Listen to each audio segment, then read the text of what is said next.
শবে বরাত ৩ তারিখে দিন দিয়া রাত্রে যারা বলে এটার অস্তিত্ব নাই ওরাও ঠিক না, আমরা যারা অতিরঞ্জিত করি এটাও ঠিক না।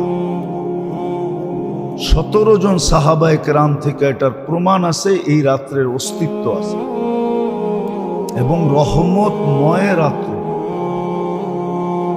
নিজের সম্পর্ক আল্লাহর সাথে নবায়ন করার রাত্র,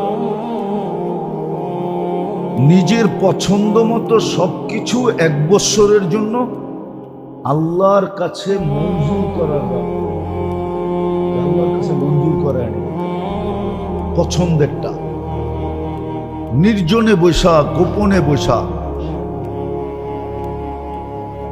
এই রাত্রে কোনো ধরাবান্ধা জিনিস নাই। আগের থেকে যেটা শুনে আসতেছি যে এত রাকাত নামাজ আছে, এই সূরা আছে, এমনে এমনে পড়তে হয়।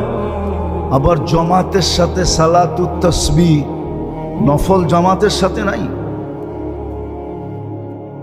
পুরুষরা তো পড়ে পড়ে, মহিলারাও পড়ে আবার। না, এগুলা কিচ্ছু নাই। যেটা আছে ওইটাই আপনাকে বলতেছি।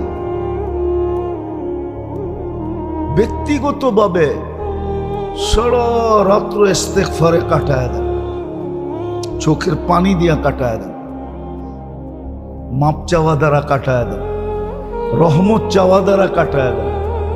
এতটুক চান যে আপনার মন এক সময় ভিতর থেকে বলবে, ভিতর থেকে মনেই বলবে, আল্লাহ মনকে বলাবে যে যথেষ্ট হয়ে গেছে।